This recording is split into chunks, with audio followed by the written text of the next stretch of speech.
बिस्मिल्लाहिर्रहमानिर्रहीम। अस्सलाम वालेकुम। जमजम टॉक्स में खुशामदीद। लेकिन आज मैं सिर्फ इतना ज़रूर कहता हूँ कि मेरे पास अल्फाज बिल्कुल नहीं है खान साहब के शुक्रिया अदा करने का, या जो उन्होंने एतमाद किया मेरे ऊपर, या मेरे ज़िले के ऊपर, या KPK के ऊपर, या हमारी पूरी टीम के ऊपर। इसका मेरे पास अल्फाज नहीं है शुक्रिया अदा करने के लिए। लेकिन मैं खान साहब के नॉमिनी नुमाइंदा जाननशीन के हैसियत से हूँगा। PTI वही है जो खान साहब की है। खान साहब लीडर है, चाहे वो जेल के अंदर है चाहे वो जेल के बाहर है। खान साहब लीडर, चेयरमैन है और इंशाअल्लाह ताहयात चेयरमैन रहेंगे, ये फैसला हो चुका है। मैं उस वक्त तक इस सीट पे अपनी जिम्मेदारियां निभाऊंगा जब तक खान साहब वापस अपनी सीट पे बाइज़्ज़त तौर पे वापस नहीं आते, और इंशाअल्लाह वो दिन दूर नहीं होगा जब वो बड़े असूख के साथ इंशाअल्लाह ताला वापस आएंगे। मेरी सबसे हो सकता है कल ही हो, इंशाअल्लाह, अल्लाह करे कल ही हो।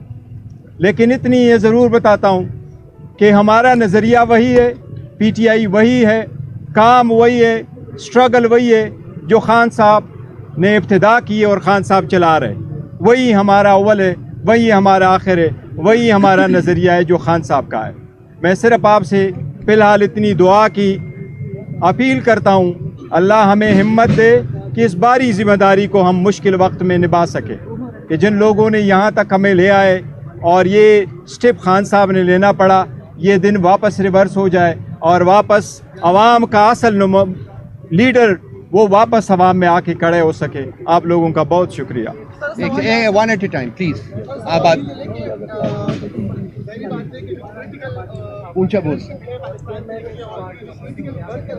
उनकी तरफ से तहफ़्फ़ुज़ात का इज़हार किया गया था कि जब नाम सामने आ रहे थे कि निगरान चेयरमैन का जो भी होगा वो हमने बंद होना चाहिए, ना कि जब एक मिनिस्टर आएगा, जब वकील आएगा, चेयरमैन बनेगा, तो क्या जो इख्तिलाफ़ात सामने आ रहे थे, जो तहफ़्फ़ुज़ात सामने आ रहे थे, किस तरह जी देखें, जैसा मैंने कहा कि जो कदावर शख्सियात थीं बहुत सारी, वो चूँकि अपने मुस्तकिल ओहदों पे अपनी ज़िम्मेदारियाँ निभा रहे हैं, तो इसलिए उनको एक टेम्परेरी एक आर्जी तौर पे केयर टेकर सेटअप में लाने का कोई फ़ायदा नहीं था। जो बैरिस्टर साहब हैं वो नॉमिनी हैं इमरान खान साहब के, और इसीलिए वकील को चूज़ किया गया ताकि वो अपना जो इंस्ट्रक्शंस उनको मिलती रहेंगी वो उसके मुताबिक एक्ट करते रहेंगे। पॉलिटिकल फिगर्स अपने अपने काम कर रहे हैं। जब इमरान, ये चूँकि आप समझिए कि अरेंजमेंट है, इसलिए इसमें कोई परमानेंट हम पॉलिटिकल फिगर नहीं लाना चाहते थे। एक second please, one at a time. पहले आए हैं जी, पहले बात। सर, इस तरह तो नहीं है कि जो आपकी सियासी मुखालिफिन है उनकी ये ख्वाहिश थी कि इमरान खान को किसी तरीके से साइड पे किया जाए, तो क्या वो अपने मकसद में कामयाब तो नहीं हो गए? और अगले इलेक्शन में खान साहब तो आप देख रहे कि वो बाहर ही होंगे इलेक्शन। देखिए जी, ये स्टॉप गैप अरेंजमेंट उसी जो स्ट्रेटजी है दूसरी साइड की, उसी का तोड़ है। ये उसी का तोड़ है जो कि जो स्ट्रेटजी है दूसरी साइड की, ये जो हमने फैसला किया, ये उसी स्ट्रेटजी की काउंटर स्ट्रेटजी है। ये कोई -1 नहीं, जिस तरह मैंने कहा, ये कोई कू नहीं। और ये जो नॉमिनेशन है उससे ही आपको जाहिर हो जाता है कि ये प्योर नॉमिनेशन है और प्योर टेम्पररी अरेंजमेंट है। हो सकता है अगर कोई हम कदावर शख्सियत लाते तो आप फिर ये सवाल पूछ सकते थे मेरे से, लेकिन ऐसी बात नहीं है। प्लीज कल जब यही बात शेर अफजल मरवत साहब ने की थी तो पार्टी की जानब से बड़ा सख्त डिनायल आया था, और फिर सोशल मीडिया पे जो है वो तहरीक इंसाफ के कुछ अकाउंट से हमने उनकी ट्रोलिंग भी देखी। वो सीनियर नायब सदर हैं पार्टी के, वो यहाँ पे मौजूद नहीं है, वो खान साहब की लीगल टीम का भी हिस्सा है। तो क्या वो जो कहते हैं कि पार्टी के अंदर भी गद्दार लोग मौजूद हैं, उससे उनके बयानिए को तक़वियत मिल रही है? नहीं, देखिए जी, वो मरवत साहब ने जो कहा था वो भी दुरुस्त थी बात, क्योंकि वो मीटिंग में बैठे हुए थे।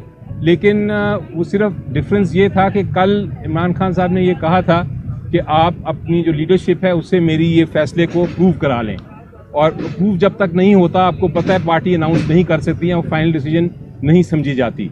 तो वो जब शाम को, जैसा मैंने बताया कि जब मैंने ये सारी चीज़ें बताई और ये डिस्कशन हुई, तो उसके बाद वो मेन लीडरशिप जो है उन्होंने प्रूव कर दिया तो फिर मैंने आज अनाउंस कर रहा हूँ। मुझे जिम्मेदारी दी थी उन्होंने ये अनाउंस करने की, मैं इसलिए जिम्मेदारी अनाउंस कर रहा हूँ। तो इसलिए कोई किसी किस्म का कॉन्फ्लिक्ट किसी के दरमियान नहीं है, ना होना चाहिए। अगर हुआ तो मैं फिर उसको इंशाल्लाह रिजॉल्व कर लूँगा। Just a second, care taker chairman, ये नई इस्तेलाह हम देख रहे हैं पाकिस्तानी सियासत में, पार्टी इलेक्शन में। ऐसा ना हो इलेक्शन कमीशन इस लफ्ज के ऊपर भी कोई आपके साथ कोई तनाज़ा खड़ा कर दे और कागज पे चेयरमैन ही होगा लिखा हुआ, तो कानूनी कार्रवाई पूरी करेंगे। केयर टेकर सिर्फ मैं इसलिए इस्तेमाल कर रहा हूँ कि मैं इसको एक्सप्लेन करना चाहता हूँ इनके रोल को, ताकि हमारे जो वर्कर्स हैं और पार्टी लीडरशिप है उनका जो खदशात हैं वो खत्म हो जाएं। नुमाइंदे के तौर पर हमने एक वन एट अ टाइम ठहरें। खान साहब से मुलाकात हुई है, लतीफ खोसा साहब और नईम मतियोता साहब की, वो दोनों अडियाला जेल के बाहर ये कह रहे हैं कि चेयरमैन पीटीआई ही इमरान खान साहब ही चेयरमैन होंगे। तो फिर आप यहाँ पर प्रेस कॉन्फ्रेंस कर रही है, आधा घंटे पहले की बात है। जी देखें, पहली बात तो उन्होंने पता नहीं कहा है कि नहीं, ये मुझे नहीं पता। अगर उन्होंने बयान किया है तो उनका अपना ये बयान हो सकता है, उसको मुझे तरदीद करने की ज़रूरत नहीं, आप उनसे खुद ही पूछ लें। लेकिन ये मैं अपनी ज़ाती तौर पे आपको राय दे दूं कि ज़ाती तौर पे मेरी नज़र में जो हकीकतन चेयरमैन हैं पार्टी के, वो इमरान खान साहब ही होंगे। तो अगर वो ये कह रहे हैं तो ये शायद हकीकतन बात कर रहे हैं, कानूनी तौर पे जो भी और हो। आपके पास बड़े सियासी लोग हैं, रऊफ साहब भी थे, बाकी भी लोग थे, बैरिस्टर साहब के ऊपर कोई एतराज नहीं, आपका फैसला है। लेकिन शाह महमूद जैसे लोग और परवेज इलाही जैसे लोगों को छोड़ के बैरिस्टर साहब का इनके हवाले से इंतखाब करना, ये हिकमत क्या है, ये भी बताइए। यही मैंने आपको बताया ना जी कि वो जो इतने लोग थे, जो हमारे बड़े पॉलिटिकल लोग हैं, वो मुस्तकिल ओहदों पे बैठे हैं और वो मुस्तकिल ओहदों पे ही रहेंगे। वो उनको मुनासिब नहीं है कि उनको आप उठा के मुस्तकिल ओहदों से हटा के एक टेम्प्रेरी ओहदे पे ले आएँ। तो इसलिए इसका मकसद यही था कि हम ये एक तो साफ नज़र आ रहा है कि हम ये एक टेम्प्रेरी अरेंजमेंट कर रहे हैं, और इसलिए हमारा ये मकसद नहीं है कि कोई ऐसा शख्स आए जिसको हम फिर बाद में हटाएं और वो फिर टेम्प्रेरी तौर पे आए। उनके बड़े अपने अपने जिम्मेदारियां हैं जो उन्होंने निभानी हैं, और वो चूँकि परमानेंट नेचर की हैं, इसलिए हम वो परमानेंट नेचर वाले लोगों को किसी तरह से उनको नुकसान नहीं पहुंचाना चाहते। साहब ये बताइएगा कि इंट्रा पार्टी इलेक्शन आप हफ्ते को कराने जा रहे हैं, एक तरफ हम ये देख रहे हैं कि तहरीक इंसाफ के कारकुन जब वो गिरफ्तार हो रहे हैं, झंडा नहीं लगा सकते, मूव नहीं कर सकते, एक्टिविटी नहीं कर सकते।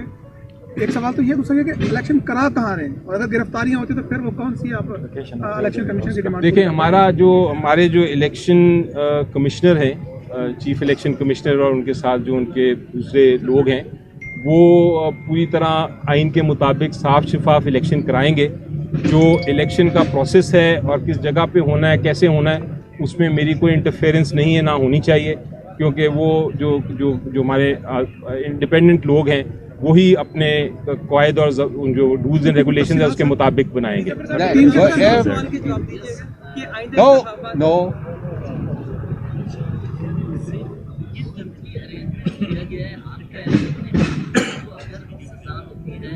चेयरमैन नहीं रहते,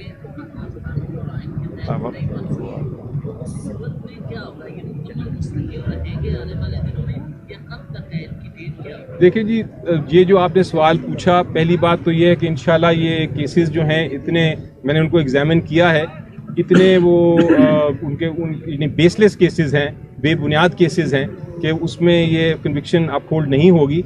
लेकिन जब वो वक्त आएगा तब देखेंगे। अभी फिलहाल तो हमारा ये आज का फैसला है। आलिजा खान बोल टीवी से।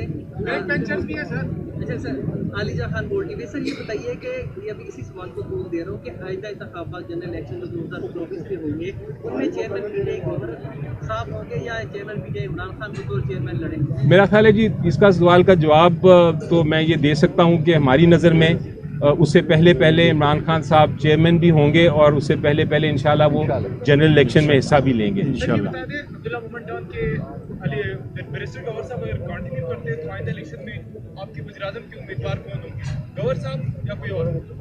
देखिए, वो तो बड़ा क्लियर है कि वज़ीर आज़म साहब इमरान खान साहब ही होंगे हमारे, उसमें कोई शक नहीं है। तो ये ये सवाल जो है ये आई थिंक आपने समझा नहीं कि मैंने क्या अभी गुफ्तगू की थी। अली जफर साहब, इलेक्शन कमीशन ने इंट्रा पार्टी इलेक्शन के साथ आपकी नेशनल काउंसिल को भी उड़ाया है, उसको भी एक्सेप्ट नहीं किया, तो नेशनल काउंसिल के इलेक्शन भी साथ होंगे क्योंकि इलेक्शन कमीशन कहता है उसके अलावा अगर हुए तो फिर एक्सेप्ट नहीं करेंगे। जी सारे पैनल मैंने एक जितने बाकी पैनल के लोग हैं और मुख्तलिफ जो कैंडिडेट्स हैं उन सब के नॉमिनेशंस फाइल होंगी और वो बाकायदा इलेक्शन होगा जिस तरह कानून कहता है, जिस तरह इलेक्शन कमीशन ऑफ पाकिस्तान ने कहा है। मैं फिर दोहराता हूँ कि इलेक्शन कमीशन ऑफ पाकिस्तान का ऑर्डर गैर आइनी और गैर कानूनी है क्योंकि इलेक्शन हम करा चुके थे, लेकिन हम फिर भी उसको मान रहे हैं क्योंकि हमारे ख्याल के मुताबिक किसी किस्म का बहाना नहीं देना चाहिए इलेक्शन कमीशन को या किसी और को कि वो ये इलेक्शंस में हमें हिस्सा लेने से रोके। वीडियो को लाइक करें, शेयर करें और कमेंट सेक्शन में अपनी कीमती राय से ज़रूर आगाह करें और हमारे चैनल जमजम टॉक्स को सब्सक्राइब करना मत भूलें।